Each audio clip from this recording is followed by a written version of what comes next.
অনেক অনেকে বুঝছে না যে পড়বো কী করে। শোনো, তোমাদের এই যে 4 নাম্বারে উপসর্গ রিলেটেড প্রশ্ন হয়, তাই না? খেয়াল করে দেখো 4 নাম্বারে কী হয়, উপসর্গ রিলেটেড প্রশ্ন হয় যে 4 নাম্বারে। তো 4 নাম্বারের কতে থাকে যেমন এটা 2000 ময়মনসিংহ বোর্ড 2023 সালের প্রশ্ন। প্রশ্ন করেছিল উপসর্গ কাকে বলে, উপসর্গ কত প্রকার, কী কী, উদাহরণ সহ আলোচনা করো। খ করার দরকার নাই। আরেকটা বোর্ড দেখাই, ধরে নাও এই যে এটা কি বরিশাল বোর্ড 2023 প্রশ্ন কী করেছে যে উপসর্গের অর্থবাচকতা নেই কিন্তু অর্থদ্বৈতকতা আছে। ওই যে আমি যেখান থেকে পড়ালাম, আমি যে 1 নাম্বার ক্লাসটা নিয়েছি ওই ক্লাসটা করলেই আসলে এটা ব্যাখ্যা করা যায়, তাই না? তাহলে এই যে এটা করবা, তাহলে খ অথবা অংশ করার দরকার নেই 4 নাম্বার থেকে। তো এখন তোমাদের আমি আলোচনা করবো হচ্ছে কোত্থেকে জানো, সেটা হচ্ছে যে 5 নাম্বারে যেটা আসে বাক্যতত্ত্ব থেকে। তো বাক্যতত্ত্ব থেকে ক আসে এবং খ আসে, ক নম্বরে প্রশ্ন আসে এবং খ নম্বরে রূপান্তর আসে। তো রূপান্তর করতে গেলে তোমাদের অনেকের ভুল হয়ে যাবে, তো কিন্তু প্রশ্ন তোমরা সবাই লিখতে পারবে। তো এই যে কতে যে প্রশ্নটা আসে, যেমন এখানে এসেছে গঠন অনুসারে বাক্য কত প্রকার, কী কী। তারপর আর একটা বোর্ড যদি দেখি বাক্য কাকে বলে, গঠন অনুসারে বাক্যের শ্রেণী বিভাগে আলোচনা করো। আর একটা যদি প্রশ্ন দেখি যে অর্থ অনুসারে বাক্য শ্রেণী বিভাগে আলোচনা করো। তো যেটাই আসুক না কেন, এখন যে ক্লাসটা নিচ্ছি এটা করলেই তোমরা কিন্তু সেটা সলভ করতে পারবে। আমি খাতাতে লিখছি না, আমি বইয়ে দাগিয়ে দাগিয়ে পড়াচ্ছি এবং এটার আবার ছবি তোমাদেরকে আমি 1 বাই 1 দিয়ে দিচ্ছি। তোমরা একটু কষ্ট করে ছবি থেকে পড়ে নিবা এবং নিজের মতন করে সাজিয়ে নিবা মনে মনে, ঠিক আছে? তো চলো আমি এখন তোমাদের আলোচনা করবো হচ্ছে বাক্যতত্ত্ব নিয়ে, যেটাও আমরা সবাই পারবো। এই বাক্যতত্ত্বটা আমরা সবাই পারবো একদম সহজ। এটা আমাদের কয় নম্বরে আসবে? এটা আমাদের 5 নম্বরে আসবে, ঠিক আছে? তো বাক্যতত্ত্ব থেকে কয়টা প্রশ্ন পড়তে হবে দেখো। বাক্যতত্ত্ব থেকে প্রশ্ন পড়তে হবে 1টা, 2টা, তারপরে হচ্ছে 3টা।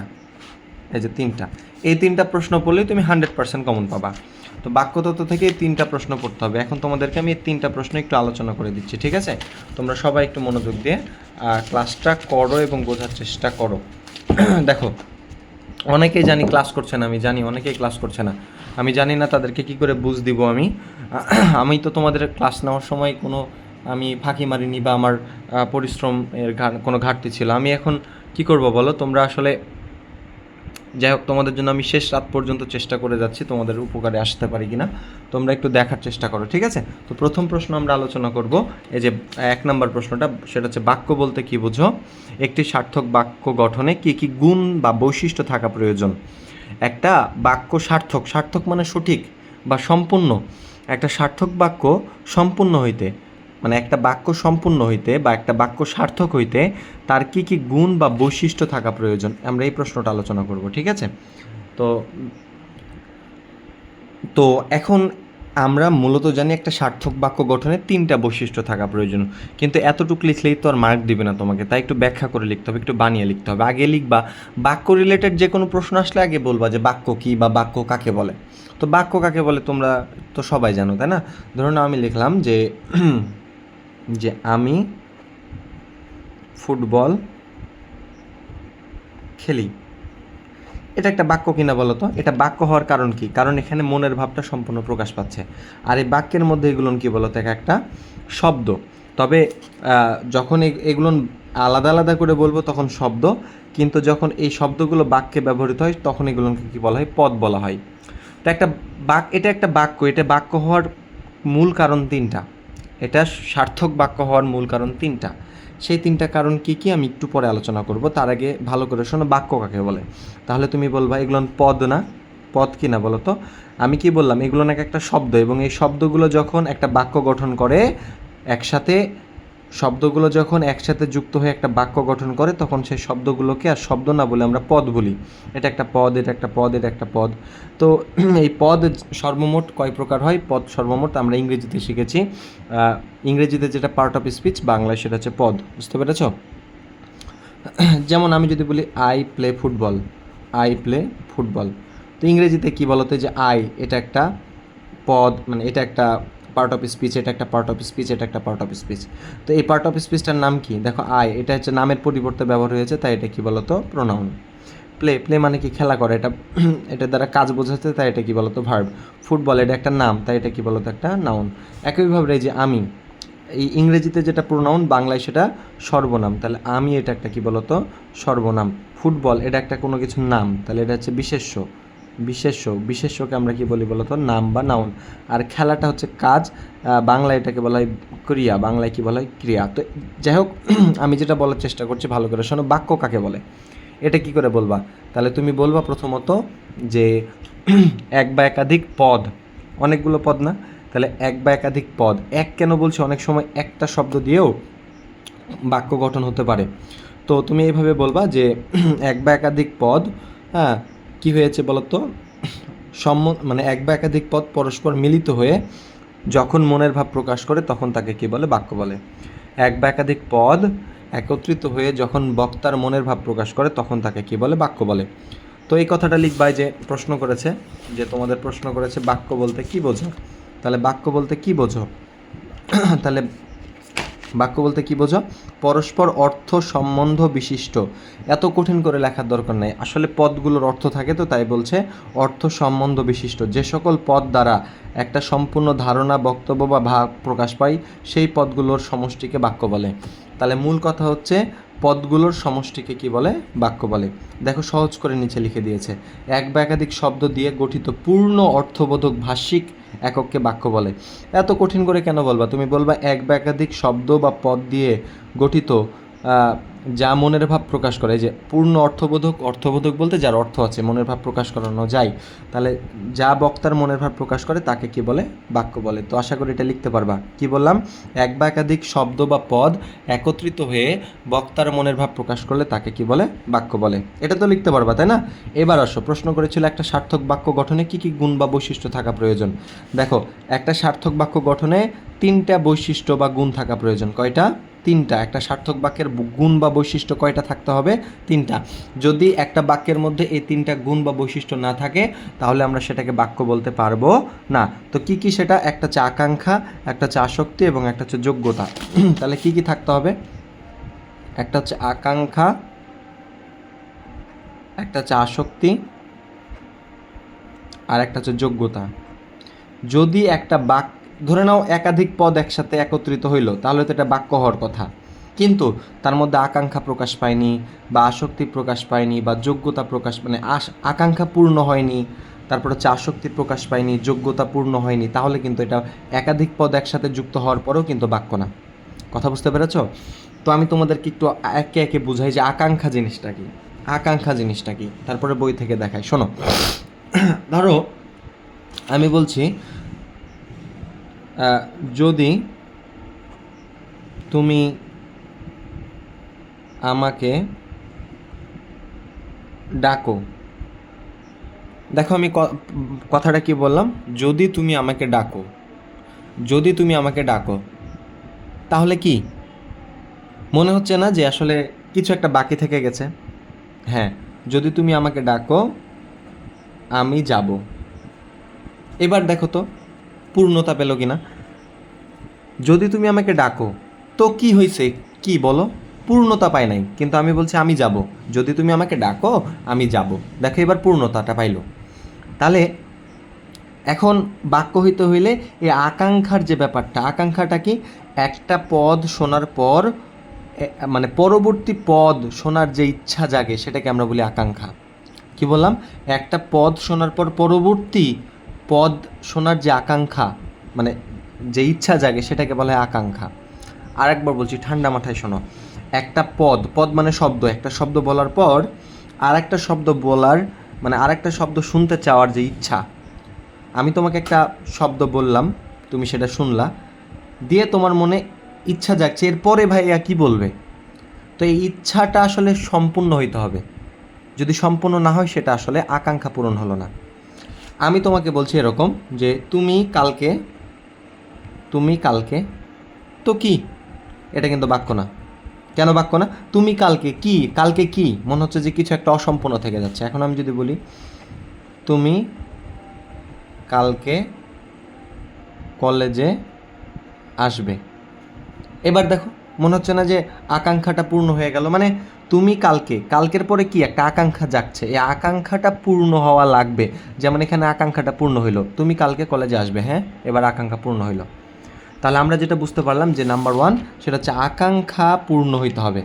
আকাঙ্ক্ষা কি?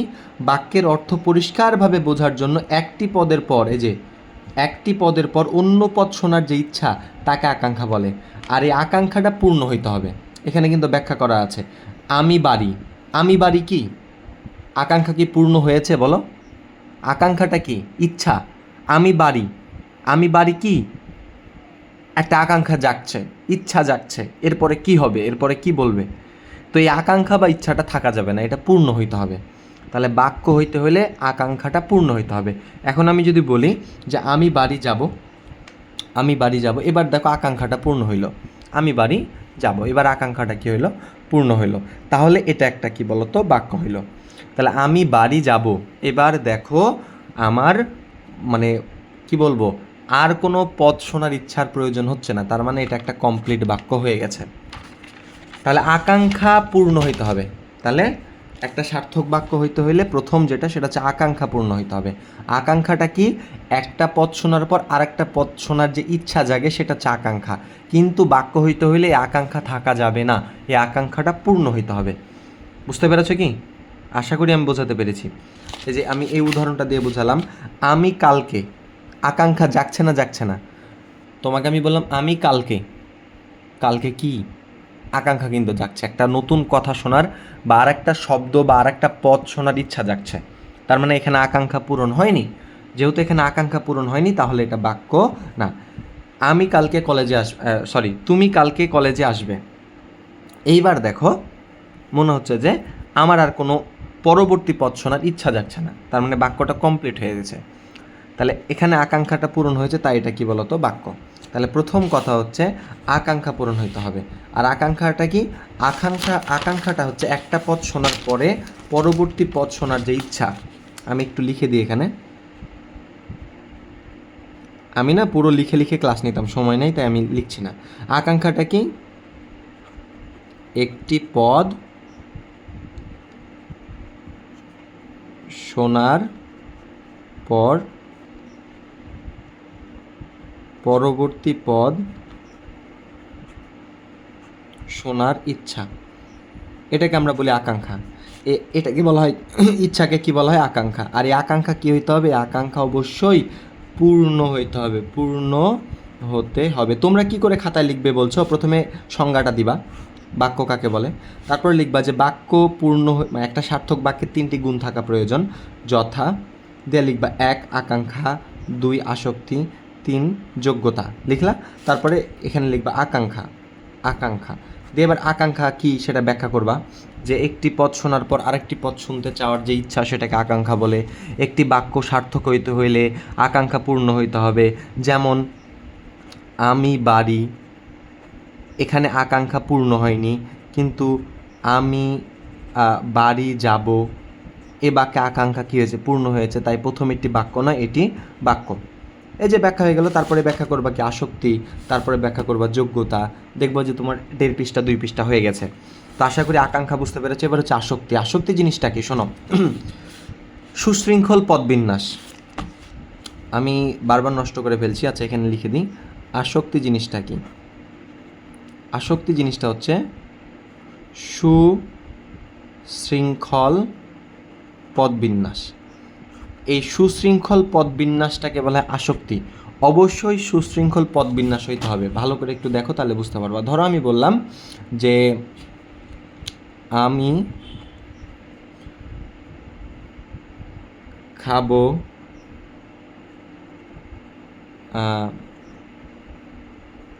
আম সকালবেলা। আমি খাবো আম সকালবেলা, আমি খাবো আম সকালবেলা। তাও এটা কিছুটা যায়, এটা বাদ দিয়ে আমি নতুন আরেকটা বাক্য দিই। ধরুন আমি বললাম যে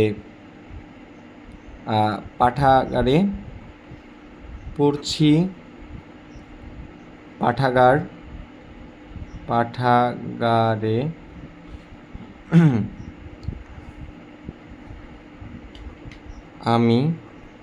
বই পড়ছি, পাঠাগারে আমি বই পড়ছি, পাঠাগারে এই পাঠাগার হবে, হ্যাঁ পড়ছি পাঠাগারে আমি বই।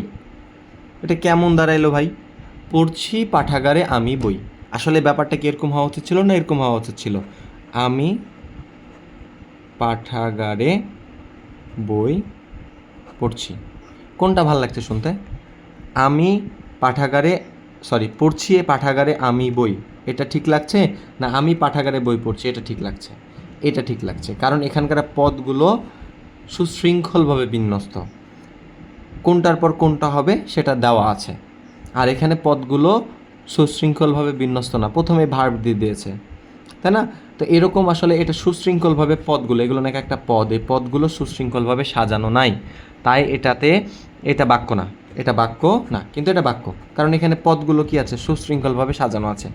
অর্থাৎ যে পদের পর যে পদ হওয়া উচিত সেই পদের পর সে পদ হয়েছে, তাই এটা কি বলতো? বাক্য। তাহলে আসক্তি জিনিসটা আশা করি বুঝতে পেরেছ, যে বাক্যের অর্থসঙ্গতি রক্ষার জন্য সুশৃঙ্খল পদবিন্যাসকে আসক্তি বলা হয়। ভালো কবিতা হক লেখেন লিলি, এটা শুনতে ভাল লাগছে? ভালো কবিতা হক লেখেন লিলি, এটা শুনতে ভাল লাগছে না? এরকম হওয়া উচিত ছিল, লিলি হক ভালো কবিতা লেখেন, এটা হওয়া উচিত ছিল, লিলি হক ভালো কবিতা লেখেন। তাহলে এখানে বাক্যের পদবিন্যাস সুশৃঙ্খল হয়নি, এখানে বাক্যের পদবিন্যাস সুশৃঙ্খল হয়েছে। তোমার পরীক্ষায় প্রশ্ন আসলে তুমি নিজেই বাক্য বানাবা, এটা মুখস্থ না থাকলে, মনে না থাকলে তুমি বানাবা। এই যে আমি যেমন করে বানালাম, একটা বাক্য মনে মনে আগে ভাববা, এই যে আমি পাঠাগারে বই পড়ছি এটা ভাবলাম, ভাবার পরে এবার আমি উল্টাপাল্টা করে দিচ্ছি, আগে দিলাম পড়ছি, পরে দিলাম পাঠাগার, তারপরে দিলাম বই, তারপরে দিয়েছি আমি, উল্টাপাল্টা করে দিলাম। দিয়ে বলবা যে এখানে সুশৃঙ্খল পদবিন্যাস, এখানে সুশৃঙ্খল পদবিন্যাস নাই, তাই এটা বাক্য না, এখানে সুশৃঙ্খল পদবিন্যাস আছে, তার মানে এটা কি বলতো? বাক্য। দেখো তোমাদের বই যেভাবে অ্যান্সার করেছে, প্রথমে ব্যাখ্যা দিয়েছে আসক্তি জিনিসটা কি। আসক্তি কি? সুশৃঙ্খল পদবিন্যাসকে আসক্তি বলে।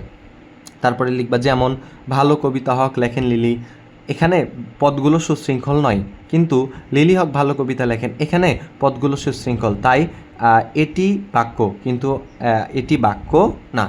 কথা বুঝতে পেরেছ? লাস্টেরটা হচ্ছে যোগ্যতা। তো যোগ্যতা জিনিসটা কি, একটু মন দিয়ে শোনো। আসলে যোগ্যতা হচ্ছে অর্থগত এবং ভাবগত মিল। কি বললাম? অর্থগত ও ভাবগত মিলকে কি বলা হয়? যোগ্যতা। এটা একটু মাথায় রাখবা। যোগ্যতা কি? মাত্র 3টা প্রশ্ন পড়লে 5 মার্ক কমন পাবে, এর থেকে আর কি নিবা তোমরা? তাহলে যোগ্যতাটা কি? যোগ্যতা হচ্ছে, আমি কি বললাম, যে অর্থগত ও ভাবগত মিল, মানে যোগ্যতা জিনিসটা এরকম, অর্থগত এবং ভাবগত মিল থাকতে হবে। যেমন আমি তোমাকে একটা বাক্য বলছি যে মাছ আকাশে উড়ে, মাছ আকাশে উড়ে, এটা একটা বাক্য, মনে হতে পারে এটা বাক্য, কিন্তু আসলে এটা বাক্য না। এটা বাক্য কেন মনে হচ্ছে? কারণ প্রথমত এখানে দেখছি যে মাছ আকাশে উড়ে, এখানে আসক্তিটা কমপ্লিট হয়েছে, আকাঙ্ক্ষাটা কমপ্লিট হয়েছে। আকাঙ্ক্ষা কি? ওই যে একটি পদ শোনার পর আরেকটা পদ শোনার ইচ্ছা। মাছ আকাশে উড়ে বললে আমাদের আর পরের কোনো পদ শোনার ইচ্ছা জাগছে না, মনে হচ্ছে এটা কমপ্লিট হয়ে গেছে। তো ঠিক আছে, আকাঙ্ক্ষা ঠিক আছে। এবার আসক্তিটা কি? পদবিন্যাস। হ্যাঁ, পদবিন্যাসটাও ঠিক আছে, এখানে কি উল্টাপাল্টা করে আছে? এরকম আছে কি উড়ে আকাশে মাছ, এরকম কিছু আছে না? মাছ আকাশে উড়ে, ঠিকই আছে, কিন্তু একটু ভেবে দেখো, আসলে মাছ কি আকাশে উঠতে পারে? মাছ কিন্তু আকাশে উঠতে পারে না। মাছ বলতে যে খেলনা মাছ না আর কি, হ্যাঁ, প্লাস্টিকের ওই যে বেলুন মাছ না, অরিজিনাল মাছ। মাছ কি আকাশে আসলে উঠতে পারে? মাছ তো আকাশে উঠতে পারে না। তাহলে আসলে এটার অর্থগত এবং ভাবগত অমিল রয়েছে, মিল নাই। তাহলে কি হইতে হবে? অর্থগত ভাবগত মিল থাকতে হবে। তাহলে আশা করি বুঝতে পেরেছ, একটা সার্থক বাক্যের কয়টা গুণ থাকা প্রয়োজন? 3টা গুণ থাকা প্রয়োজন, আকাঙ্ক্ষা, আসক্তি, যোগ্যতা। আমি এক লাইন করে বলে দিই, আকাঙ্ক্ষাটা কি? একটা পদ শোনার পর আর একটা পদ শুনতে চাওয়ার ইচ্ছাটাকে বলা হয় আকাঙ্ক্ষা। বাক্য হইতে হইলে আকাঙ্ক্ষা পূর্ণ হইতে হবে। আসক্তিটা কি?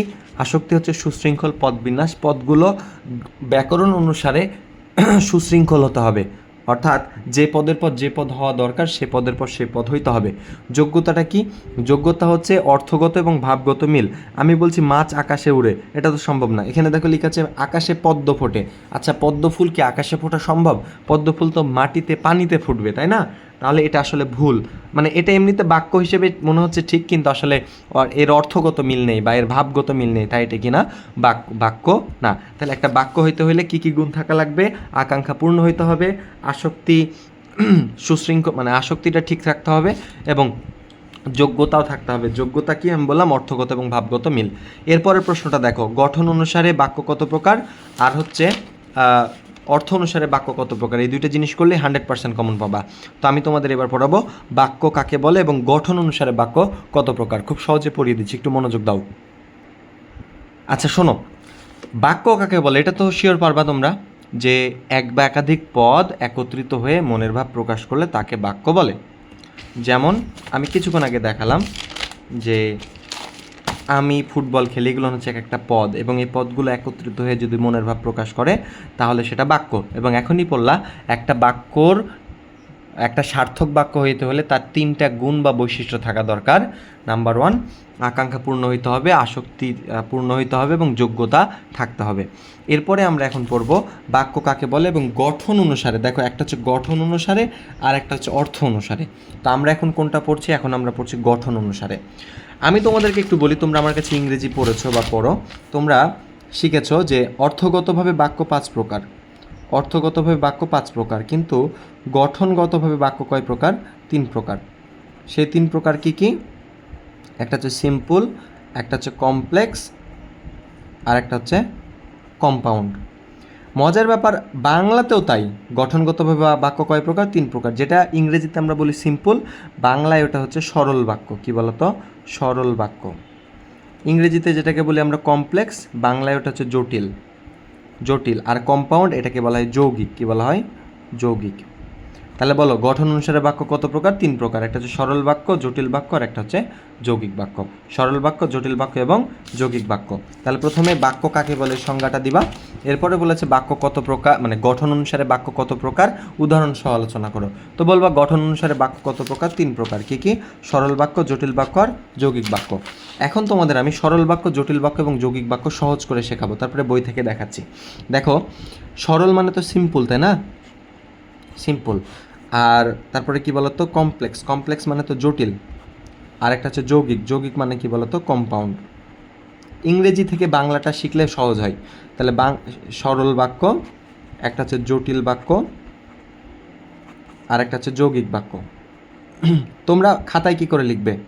এই যে গাইডে তোমাদের সাপ্লিমেন্টে যেভাবে উত্তর দেওয়া আছে, প্রথমে কি করবে? বাক্য কাকে বলে সে সংজ্ঞা দিবা। প্রথমে কি করবা? বাক্য কাকে বলে সে সংজ্ঞা দিবা। বাক্যের সংজ্ঞা বলতে পারবা না, আরও 2 লাইন বাড়িয়ে বলবা যে বাক্য দিয়ে আমরা মনের ভাব প্রকাশ করি এবং বাক্যগুলো গঠন হয় শব্দ বা পদ দিয়ে, এবং যে ভাষায় যত বেশি পদ বা শব্দ থাকে সে ভাষা তত বেশি সমৃদ্ধ। আমাদের বাংলা ভাষায় অনেক শব্দ এবং পদ রয়েছে, আমাদের বাংলা ভাষা একটা সমৃদ্ধ ভাষা। এরকম করে একটু বানিয়ে বানিয়ে লিখলা, বাক্য সম্পর্কে বানিয়ে লিখলা। তারপরে বললা যে গঠনগতভাবে বাক্য 3 প্রকার, যথা 1 সরল বাক্য, 2 জটিল বাক্য, 3 যৌগিক বাক্য। তারপরে বলবা সরল বাক্য দিয়ে কী করবা? সরল বাক্যের সংজ্ঞা দিবা, তারপরে একটা করে উদাহরণ দিবা। তারপরে কি লিখবা? জটিল বাক্য। জটিল বাক্য সংজ্ঞা লিখবা, তারপরে একটা করে কি দিবা? উদাহরণ দিবা জটিল বাক্যে। তারপরে যৌগিক বাক্য লিখবা, দিয়ে তারপরে তার সংজ্ঞা দিবা, দিয়ে একটা করে কী করবা? উদাহরণ দিবা। এইভাবে লিখলে হবে। হ্যাঁ, তো চলো আমি তোমাদেরকে একটু সরল বাক্যটা একটু ভালো করে বুঝাই। সরল বাক্যের আগে সিম্পল সেন্টেন্স কি সেটা তোমাদেরকে বুঝিয়েছিলাম না? বলো। আরে কোনো দিন না বুঝলো এখন বোঝো। আমি তোমাদেরকে বলেছিলাম সিম্পল সেন্টেন্স মানে যে সেন্টেন্সে, আরে ইংরেজিতে সেন্টেন্স, বাংলায় তো বাক্য, তাই না? তো আমি বলেছিলাম সিম্পল সেন্টেন্সটা কি? যে সেন্টেন্সে একটা সাবজেক্ট, একটা ফাইনাইট ভার্ব থাকে। যে সেন্টেন্সে একটা সাবজেক্ট এবং একটা ফাইনাইট ভার্ব থাকে তাকে কি বলে? সিম্পল সেন্টেন্স বলে। আমি এটা পড়াইনি তোমাদের। আর জটিল বাক্য, তো এখন এই যে একটা সাবজেক্ট এবং, আসলে মূল কথা হচ্ছে আমি বলেছিলাম যে সিম্পল সেন্টেন্স মানে একটা ক্লজ। কয়টা ক্লজ? একটি ক্লজ, একটি ক্লজ। আর জটিল বাক্য মানে হচ্ছে 2টি ক্লজ। কয়টি ক্লজ? 2টি ক্লজ। যৌগিক মানে কম্পাউন্ড মানে কি বলেছিলাম? কম্পাউন্ড মানেও বলেছিলাম এখানেও কয়টা ক্লজ? এখানেও 2টা ক্লজ। একটু মনে করে দেখো। এখন তাহলে সিম্পল সেন্টেন্সে একটা ক্লজ, কমপ্লেক্স সেন্টেন্সে 2টা ক্লজ এবং কম্পাউন্ড সেন্টেন্সে 2টা ক্লজ। তবে কমপ্লেক্স সেন্টেন্সে যে 2টা ক্লজ থাকে তার মধ্যে একটা হচ্ছে স্বাধীন, একটা কি বলতো? স্বাধীন, আর একটা হচ্ছে অধীন ক্লজ। আর কম্পাউন্ড সেন্টেন্সে 2টাই কি বলতো? 2টাই হচ্ছে স্বাধীন ক্লজ। এই কথাগুলো তোমাদের মনে পড়ছে কিনা একটু বলো। এই কথাগুলো মনে থাকলে এবার তুমি বাংলায় আর মুখস্থ করা লাগবে না, তুমি বানিয়ে লিখতে পারবে। কেমন? দেখো, যেটা হচ্ছে ক্লজ, যেটা হচ্ছে ইংরেজিতে ক্লজ, বাংলায় ওটাকে বলা হয় খণ্ড বাক্য। কি বলা হয়? খণ্ড বাক্য। তাহলে তুমি লিখবা সিম্পল সেন্টেন্স কি? যে বাক্যে, মানে সরল বাক্য কি? তুমি লিখবা সরল বাক্য কি? সরল বাক্য কি শোনো, যেখানে একটি খণ্ডবাক্য থাকে, যেখানে কয়টা খণ্ডবাক্য থাকে? একটি খণ্ডবাক্য থাকে, তাকে সিম্পল সেন্টেন্স মানে তাকে সরল বাক্য বলে।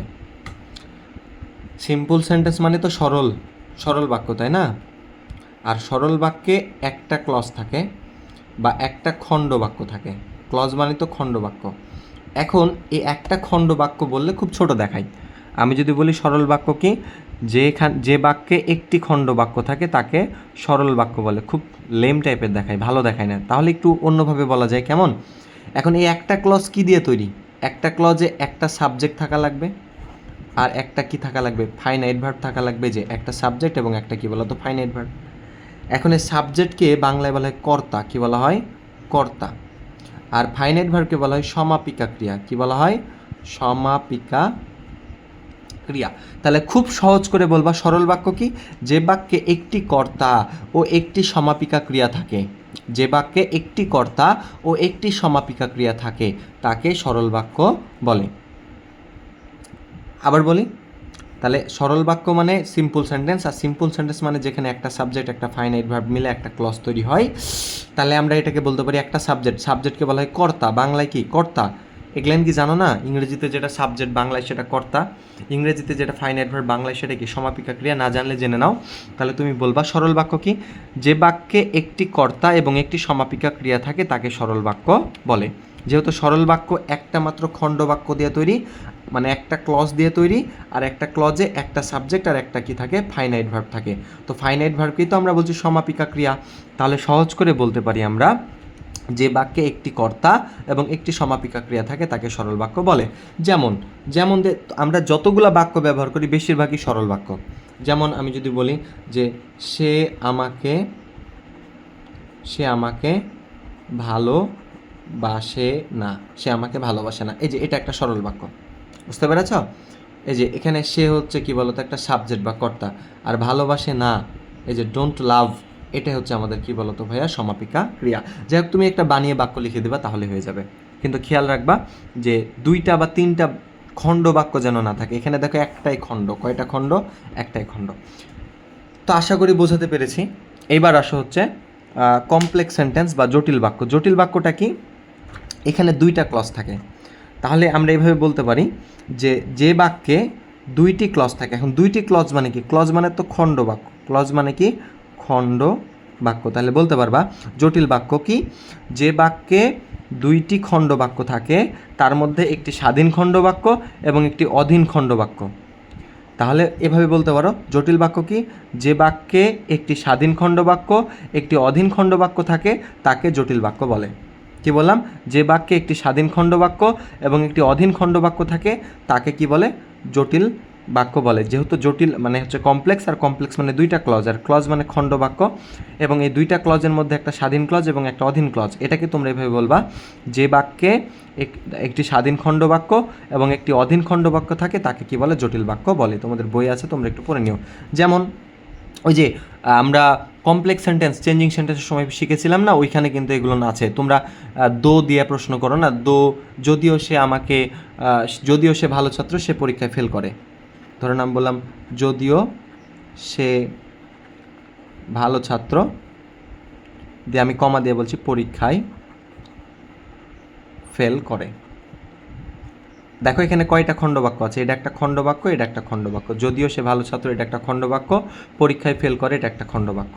এবং এখানে এটা হচ্ছে অধীন খণ্ডবাক্য, আর এটা হচ্ছে স্বাধীন খণ্ডবাক্য। আমরা যদি এটা বাদ দিয়ে দিই, যদিও সে ভালো ছাত্র, তো কি আসলে এখানে মনের ভাব সম্পূর্ণ প্রকাশ পাচ্ছে না। তাহলে এটা হচ্ছে অধীন। স্বাধীন ক্লজ আর অধীন ক্লজ পড়িয়েছিলাম না, তাহলে এটা হচ্ছে অধীন ক্লজ। আর ক্লজ মানে খণ্ডবাক্য, তাহলে এটা হচ্ছে অধীন খণ্ডবাক্য। পরীক্ষায় ফেল করে, এখানে মনের ভাব সম্পূর্ণ প্রকাশ পাই, সেহেতু এটা কি বলতো? স্বাধীন খণ্ডবাক্য। তাহলে একটা স্বাধীন খণ্ডবাক্য এবং একটা অধীন খণ্ডবাক্য থাকলে সেটাকে আমরা কি বলবো? জটিল বাক্য। একটা করে উদাহরণ দিয়ে দিবা, বানিয়ে দিয়ে দিবা বা বই থেকে নিবা। একটু ইফ দিয়ে দিবা। ইফ মানে কি? যদি। যদি দিয়ে দিবা তাহলে কমপ্লেক্স হয়ে যাবে। তাহলে কমপ্লেক্স দিয়ে কি বললাম? যদি দিয়ে প্রশ্ন করবা। যদি দিয়ে, যদি তুমি আমাকে ডাকো, কমা আমি তোমার বাড়িতে যাব, এটাই হয়ে গেল কমপ্লেক্স সেন্টেন্স বা জটিল বাক্য। এবার আসো কম্পাউন্ড। কম্পাউন্ডের ব্যাপারটা আমি তোমাকে বলি। হ্যাঁ, কম্পাউন্ড মানে হচ্ছে যৌগিক। দেখো এখানে দুইটা ক্লজ থাকতে হবে এমন না, ইংরেজি বাক্যে সাধারণত দুইটা ক্লজ থাকে। দুইটা ক্লজ মানে কি? ক্লজ মানে কি? খণ্ড বাক্য। কী বলো তো? খণ্ড বাক্য। তুমি যদি এটা বলো তাও হবে কি? যে বাক্যে দুইটি খণ্ড বাক্য থাকে এবং দুটি স্বাধীন, তাকে যৌগিক বাক্য বলে। অথবা তুমি যদি এটা বলো, যে বাক্যে দুটি স্বাধীন খণ্ড বাক্য থাকে, যে বাক্যে দুটি স্বাধীন খণ্ড বাক্য থাকে তাকে যৌগিক বাক্য বলে, তাও হবে। আসলে দুটি উল্লেখ করো না, ঠিক আছে? আসলে কম্পাউন্ড সেন্টেন্সগুলা দুইয়ের অধিক খণ্ড বাক্য থাকতে পারে। তবে তোমার সবচেয়ে বেশি ভালো হয় বইয়ের যে সংজ্ঞা দিয়েছে সেই সংজ্ঞাটা পড়লে। সংজ্ঞাটা কি? যে আসলে কম্পাউন্ড কী দিয়ে তৈরি হয় জানো? কম্পাউন্ড কম্পাউন্ড কীভাবে তৈরি হয়? সিম্পল যোগ সিম্পল, অর্থাৎ একাধিক সিম্পল মিলা হচ্ছে একটা কম্পাউন্ড। তাহলে কম্পাউন্ড মানে যদি হয় যৌগিক, তাহলে এখন দুইটা সিম্পল দিয়েছি, তিনটা সিম্পল হইতে পারে, চারটা সিম্পল হইতে পারে, অনেকগুলো সিম্পল হইতে পারে, সমস্যা নাই, সাধারণত দুইটাই থাকে। তাহলে সিম্পল মানে কি? সরল বাক্য না? সিম্পল মানে কি? সরল বাক্য না? তাহলে তোমরা বলতে পারবা একাধিক সরল বাক্য মিলে, একটা না কিন্তু অবশ্যই একাধিক হইতে হবে, একাধিক সরল বাক্য মিলে কম্পাউন্ড মানে কি বলো তো? যৌগিক। কম্পাউন্ড যৌগিক মানে তো ভেজাল। তাহলে একাধিক সরল বাক্য মিলে কি তৈরি হয়? যৌগিক বাক্য তৈরি হয়। কি বললাম? একাধিক সরল বাক্য মিলে যৌগিক বাক্য তৈরি হয়। এবার আসো ফ্রেশ করে দিই, একদম ফ্রেশ করে দিই। তিনটা কথা, একটা হচ্ছে সরল বাক্য, একটা হচ্ছে যৌগিক বাক্য, আর একটা হচ্ছে জটিল, সরল বাক্য, তারপর হচ্ছে জটিল বাক্য, তারপর হচ্ছে যৌগিক। আগে জটিল, তারপর হচ্ছে যৌগিক, তারপরে কি বলতো? যৌগিক।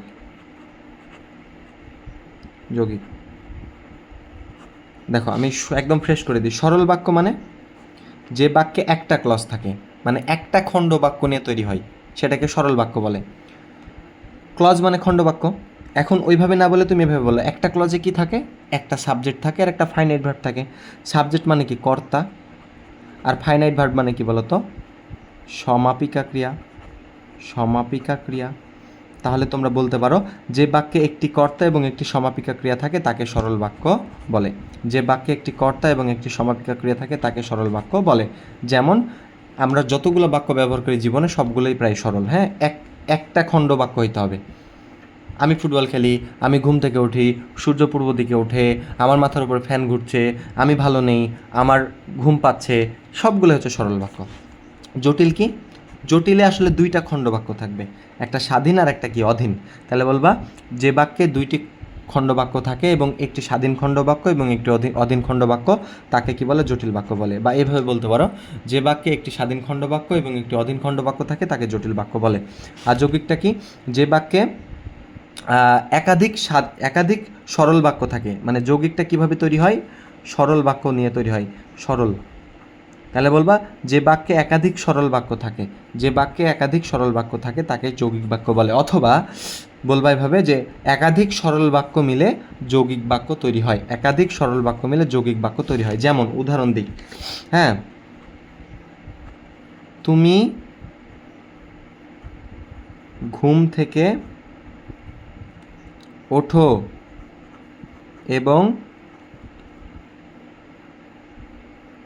এবং আমরা ঘুরতে যাই। এই যে তুমি ঘুম থেকে ওঠো, এটা একটা সরল বাক্য। আমরা ঘুরতে যাই, এটা একটা সরল বাক্য। তাহলে দুইটা সরল বাক্য আর মাঝখানে এবং দিয়েছি। সাধারণত এবং, ও, অথবা এই শব্দগুলো থাকে হচ্ছে কিসে বলো তো? যৌগিক বাক্যে। তো তুমি এই কথাগুলো যদি একটু লিখে দিয়ে আসো ঢেলে, তাহলে কিন্তু হয়ে যাবে। যে এবার আমি তোমাদের বই থেকে একটু দেখাই দিই। তাহলে বাক্য কাকে বলে? প্রথমে এটা লিখবা, গঠন অনুসারে বাক্য শ্রেণী বিভাগে আলোচনা করো। তাহলে বলবা যে গঠন অনুসারে বাক্য আসলে তিন প্রকার: সরল বাক্য, জটিল বাক্য আর যৌগিক বাক্য। সরল বাক্য কি? যে বাক্যে একটা মাত্র কর্তা মানে যে সাবজেক্ট এবং একটি সমাপিকা ক্রিয়া মানে যে ফাইনাইট ভার্ব থাকে তাকে সরল বাক্য বলে। যেমন কালাম রহিমকে ভালোবাসে, এখানে কালাম রহিমকে ভালোবাসে, এখানে এটা কি বলতো? একটা সরল বাক্য। তারপরে কি বলতো? জটিল বা মিশ্র বাক্য, যে বাক্যে একটি প্রধান খণ্ডবাক্য এবং একটি এক বা একাধিক অপ্রধান খণ্ডবাক্য বা নির্ভরশীল বাক্য। ওই যে আমি যেটাকে বলছি হচ্ছে তোমার কি যে বলে স্বাধীন, ওটাকে ওরা বলছে হচ্ছে প্রধান, আর যেটা অধীন সেটাকে আমি বলছি, ওরা বলছে সেটাকে অপ্রধান। তাহলে ওরা বলেছে প্রধান অপ্রধান। তাহলে যে বাক্যে একটি প্রধান খণ্ডবাক্য এবং একটি অপ্রধান খণ্ডবাক্য থাকে তাকে জটিল বা মিশ্র বাক্য বলে। তবে তোমাদের বাংলা দ্বিতীয় বই বলেছে আসলে প্রধান খণ্ডবাক্য একটা হলেও হবে, একটা থাকতে হবে, কিন্তু অপ্রধান খণ্ডবাক্য আসলে এক বা একাধিক হইতে পারে। তুমি এত জটিলতায় যেও না, তো তুমি এভাবে বলে দিলে হবে যে বাক্যে একটি প্রধান খণ্ডবাক্য এবং একটি অপ্রধান খণ্ডবাক্য থাকে, অথবা যে বাক্যে একটি স্বাধীন খণ্ডবাক্য, এই যে প্রধান মানে কি বললাম, প্রধান মানে বললাম স্বাধীন, আর অপ্রধান মানে কি, অপ্রধান মানে হচ্ছে অধীন, এবং যে বাক্যে একটি অধীন খণ্ডবাক্য থাকে তাকে কি বলে, জটিল বাক্য বলে। আর উদাহরণ দিয়েছে, আমি যে তোমার অদর্শনে কত যন্ত্রণা ভোগ করছি তা তুমি একবারও ভাবনি। এত কঠিন দেওয়ার দরকার নেই, এইভাবে দিবা, যদি তুমি আমাকে ডাকো, কমা আমি তোমার বাসায় যাব, হয়ে গেল। যৌগিকে যে দেখো বলছে পরস্পর নিরপেক্ষ দুই বা ততোধিক, মানে একটা হইলে হবে না, দুই বা ততোধিক সরল বাক্য। এই যে আমি বললাম না যৌগিক মানেই তো সরল যোগ সরল, সরল যোগ সরল। এই যে আমরা পড়লাম না সরল বাক্য, এরকম দুইটা বা তিনটা বা পাঁচটা সরল বাক্য একসাথে কি তৈরি করে, যৌগিক বাক্য তৈরি করে। তো আশা করি বুঝতে পেরেছ। আর একটা প্রশ্ন পড়লে আমাদের কিন্তু বাক্যতত্ত্ব শেষ। সেটা কি বলতো, এই যে অর্থ অনুসারে বাক্যের শ্রেণী বিভাগ। তো আমাদের এবার লাস্ট প্রশ্ন, এই প্রশ্নটা কমপ্লিট হলেই কিন্তু আমাদের পাঁচ হয়ে যাবে। তো প্রশ্নটা কি একটু শোনো, অর্থ অনুসারে বাক্যের শ্রেণীবিভাগ উদাহরণ সহ আলোচনা করো। দেখো এর আগে যেটা পড়লাম সেটা হচ্ছে গঠন, তো গঠন অনুযায়ী ছিল 3 প্রকার, সরল বাক্য, জটিল বাক্য আর যৌগিক বাক্য। আর এবার আমরা পড়ছি অর্থ অনুসারে। তো অর্থ অনুসারে বাক্য কয় প্রকার, আমরা একটু ইংরেজিটা মনে করি, ইংরেজিতে কিন্তু আমরা পড়েছিলাম অর্থ অনুসারে বাক্য 5 প্রকার, মনে আছে? ইংরেজিতে পড়েছিলাম অর্থ অনুযায়ী বাক্য 5 প্রকার। অর্থ অনুযায়ী বাক্য কয় প্রকার, 5 প্রকার। অর্থ অনুযায়ী সেটা কি কি, একটা হচ্ছে অ্যাসার্টিভ, একটা হচ্ছে ইন্টারোগেটিভ, একটা হচ্ছে ইম্পারেটিভ, একটা হচ্ছে অপটেটিভ, আর একটা কি বলতো এক্সক্লেমেটরি। তো অ্যাসার্টিভ মানে কি, অ্যাসার্টিভ মানে হচ্ছে বর্ণনামূলক, আমরা বাংলায় ছোটোবেলায় পড়ছি তো এগুলো বাবা। ইন্টারোগেটিভ মানে হচ্ছে প্রশ্নবোধক, ইন্টারোগেটিভ মানে কি প্রশ্নবোধক। ইম্পারেটিভ মানে হচ্ছে অনুজ্ঞাসূচক। তারপরে হচ্ছে অপটেটিভ মানে হচ্ছে দোয়া বা প্রার্থনামূলক, এই যে প্রার্থনামূলক। আর এক্সক্লেমেটরি মানে কি বলতো, বিস্ময় সূচক। আমরা এই 5টা পড়েছি কিনা বলতো? তো ব্যাপার হচ্ছে, আমি একটু বলি ফ্রেশ মাথায় শোনো, ইংরেজিতে গঠন অনুযায়ী বাক্য 3 প্রকার, সিম্পল, কমপ্লেক্স, কম্পাউন্ড। বাংলাতেও গঠন অনুযায়ী বাক্য 3 প্রকার, সরল বাক্য, জটিল বাক্য, যৌগিক বাক্য। কিন্তু ইংরেজিতে অর্থ অনুসারে বাক্য 5 প্রকার, বাংলাতে, দুঃখিত, ইংলিশে অর্থ অনুযায়ী বাক্য 5 প্রকার, assertive, interrogative, imperative, optative, exclamatory. কিন্তু বাংলা ব্যাকরণে আমরা অর্থ অনুযায়ী বাক্য হচ্ছে 7 প্রকার। কয় প্রকার? 7 প্রকার। তাহলে এক্সট্রা 2টা আছে কিনা বলো তো? তো তুমি এইগুলান তো ভাই ছোটোবেলা থেকেই খায় আসছো, তো এইগুলান তো এমনিই পারবা। আর এই 2টা এক্সট্রা খালি একটু আমি তোমাকে বুঝাই দেবো। তো এইগুলো একটু হালকা করে আমি আলোচনা করে দিই, বর্ণনামূলকটা কি। তাহলে তুমি আগে প্রশ্নটা কেমনভাবে আসবে, প্রশ্ন আসবে প্রশ্ন এরকম করতে পারে, বাক্য কাকে বলে, অর্থ অনুসারে বাক্য কত প্রকার, উদাহরণ সহ আলোচনা করো। তো তখন বলবা বাক্য কি, বাক্য বলবা এক বা একাধিক পদ একত্রিত হয়ে মনের ভাব প্রকাশ করলে তাকে বাক্য বলে। গঠন অনুযায়ী বাক্য 3 প্রকার হলেও অর্থ অনুযায়ী বাক্য হচ্ছে 7 প্রকার। বাংলা দেখো আমি বারবার বলছি, ইংরেজিতে 5 প্রকার, আর বাংলা ভাষা বাংলা ব্যাকরণে কয় প্রকার, 7 প্রকার। এবং ইংরেজিতে মনে রাখলেই বাংলা হয়ে যায়। কি করে দেখো, ইংরেজিতে যেটা অ্যাসার্টিভ, বাংলায় সেটা বিবৃতিমূলক বা বর্ণনামূলক। ইংরেজিতে যেটা হচ্ছে ইন্টারোগেটিভ, বাংলায় হচ্ছে প্রশ্নবোধক।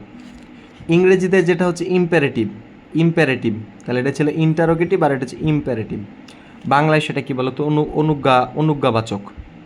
ইংরেজিতে যেটা ছিল হচ্ছে অপটেটিভ, বাংলায় সেটা কি ইচ্ছা বা প্রার্থনা সূচক। এই যে এখন আমি লিখলাম দোয়া বা প্রার্থনা বা ইচ্ছা সূচক।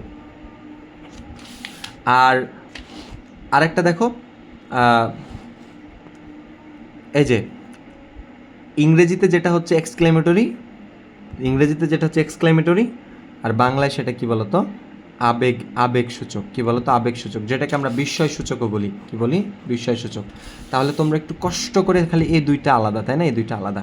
তো চলো আমি তোমাদেরকে বলি এবং বুঝাই যে প্রথমটা কি। প্রথমটা হচ্ছে যে বিবৃতিমূলক, মানে হচ্ছে তুমি ইংরেজি 5টা মুখস্থ করো, বাংলা 5টা হয়ে যাচ্ছে, আর 2টা এক্সট্রা।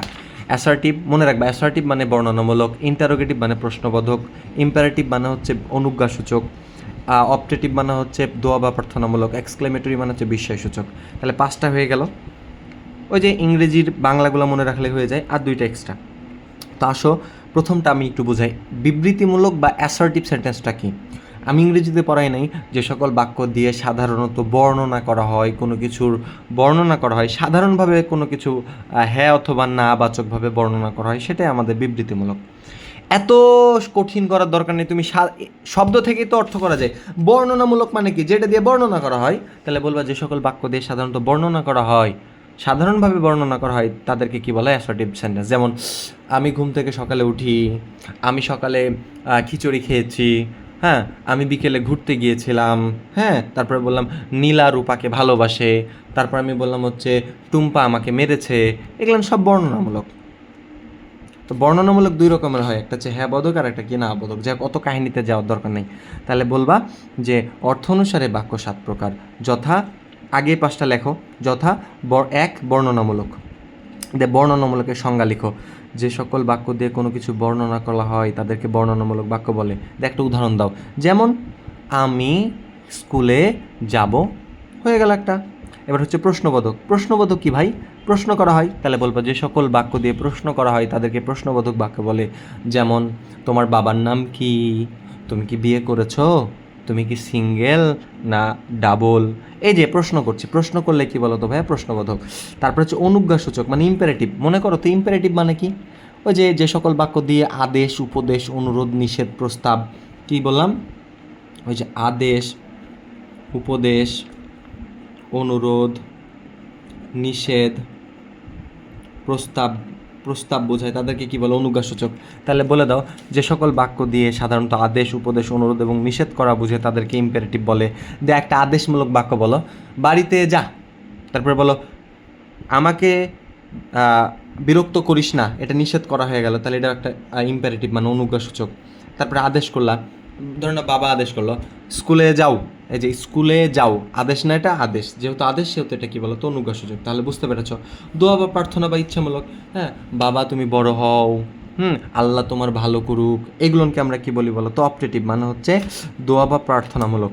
তারপরে বিস্ময়সূচক, হ্যাঁ, পাখিটা কত সুন্দর, পাখিটা কত সুন্দর, হ্যাঁ, সে কত লম্বা, সে কত মজার মানুষ, এই যে এগুলো সব হচ্ছে বিস্ময়সূচক।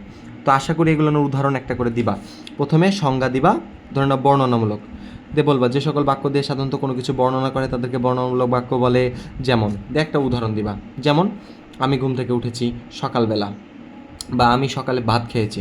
তারপর হচ্ছে প্রশ্নবোধক দিয়ে বলবা যে সকল বাক্য দিয়ে প্রশ্ন করা হয় তাদেরকে প্রশ্নবোধক বাক্য বলে। যেমন তোমার বাবার নাম কি।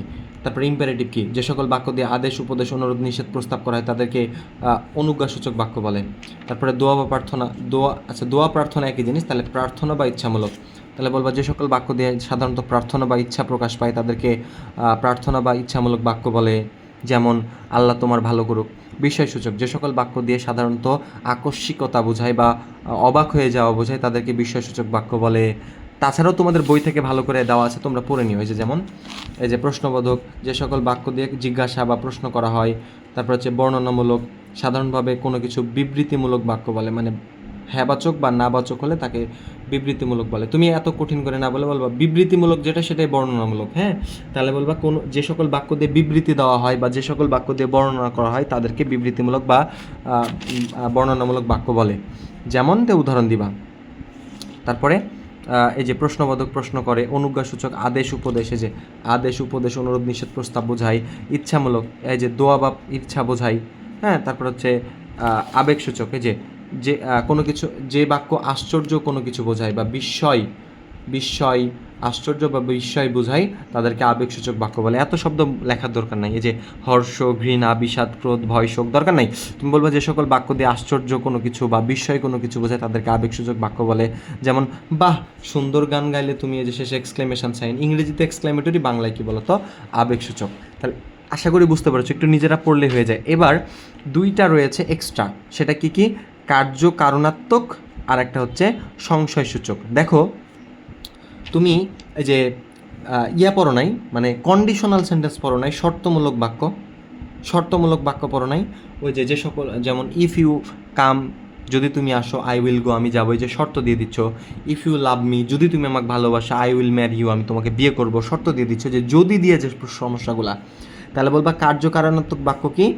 যদি, এভাবে বলবা, যদি যদি অব্যয়ের সাহায্যে, যদি মানে যদ্যপি, যদি অব্যয়ের সাহায্যে, যদি একটা অব্যয় তো, তাহলে বলবা যদি অব্যয়ের সাহায্যে বা যদির সাহায্যে যে বাক্য গঠন হয় তা, এবং যাতে কার্যকারণ সম্পর্কে প্রকাশ পায়, যাতে কার্যকারণ সম্পর্কে প্রকাশ পায় তাকে কার্যকারণাত্মক বাক্য বলে।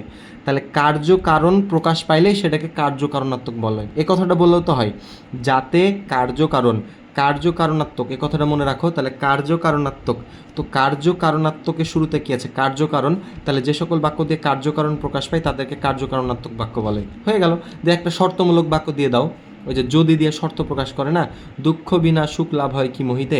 এত কঠিন করে না বলে তুমি বলো, যদি তুমি আমাকে ভালোবাসো, কমা আমি তোমাকে বিয়ে করবো, ওই যে কমপ্লেক্স সেন্টেন্সের মতো। হ্যাঁ, আচ্ছা এবার আসো সংশয়সূচক বা সন্দেহজনক। এই যে সংশয়সূচক, তাহলে তুমি বলবা যে সকল বাক্য দিয়ে কোনো কিছুর সংশয় বা সন্দেহ বা সম্ভাবনা বা অনুমান বোঝায়। সংশয়, সন্দেহ, সম্ভাবনা, অনুমান, এত বড় লেখার দরকার নাই। তুমি বলবা যে সকল বাক্য দিয়ে সংশয় বা অনুমান বোঝায় তাদেরকে সংশয়সূচক বাক্য বলে। যেমন লোকটি বোধহয় আসবে না, এই যে লোকটি বোধহয় আসবে না, একটা কেমন যেন সংশয় প্রকাশ পাচ্ছে না? সংশয় মানে হচ্ছে সন্দেহ আর কি। লোকটি বোধহয় আসবে না, তাহলে এরকম একটা উদাহরণ দিয়ে দেবা। তো আশা করি বুঝতে পেরেছো। তো একটু নিজেরা পড়লে এটা পারা যাবে। এই তিনটার মধ্যে একটা পরীক্ষা আসবে, হয় এটা আসবে বাক্য বলতে কী বোঝো, একটা সার্থক বাক্যের কয়টা গুণ? 3টা গুণ, আকাঙ্ক্ষা, আসক্তি, যোগ্যতা। অথবা আসবে গঠন অনুসারে বাক্য কত প্রকার? 3 প্রকার। অথবা এটা আসবে যে অর্থ অনুসারে বাক্য কত প্রকার। আর যদি এই টাইপের প্রশ্নও করে যে সরল বাক্য এবং যৌগিক বাক্যের মধ্যে পার্থক্য কী, কেন তুমি সরল বাক্য কি জানো না? তাহলে সরল বাক্যের সংজ্ঞা দিবা। জটিল বাক্য, যৌগিক বাক্য কি জানো না? সরল বাক্য কি? যে পড়লা, যে বাক্যে একটি কর্তা এবং একটি সমাপিকা ক্রিয়া থাকে তাকে সরল বাক্য বলে। যৌগিক কোনটা? মানে কমপ্লেক্স। কমপ্লেক্স মানে কি? 2টা খণ্ড বাক্য থাকবে। তাহলে বলবা যে বাক্যে 2টি খণ্ড বাক্য থাকে, যেখানে একটি স্বাধীন খণ্ড বাক্য, একটি অধীন খণ্ড বাক্য, তাকে যৌগিক বাক্য বলে। তারপরে কি সরল বাক্যের একটা উদাহরণ দিবা, যৌগিক বাক্যের একটা উদাহরণ দিবা। তাহলে কটা হয়ে গেল? 2টা হয়ে গেল। আর একটা 2টা বৈশিষ্ট্য একটু বানিয়ে বলবা। যেমন সরল বাক্যে আর কি বলা যায়? সরল বাক্যে একটি খণ্ড বাক্য থাকে, যৌগিক বাক্যে কয়টি? 2টি খণ্ড বাক্য থাকে। এভাবে বলে দিলা। তো এভাবে একটু পুরো লেখা যাবে। আমি তোমাদের এটা ছবি কিন্তু তোমাদের গ্রুপে দিয়ে দিচ্ছি, ঠিক আছে?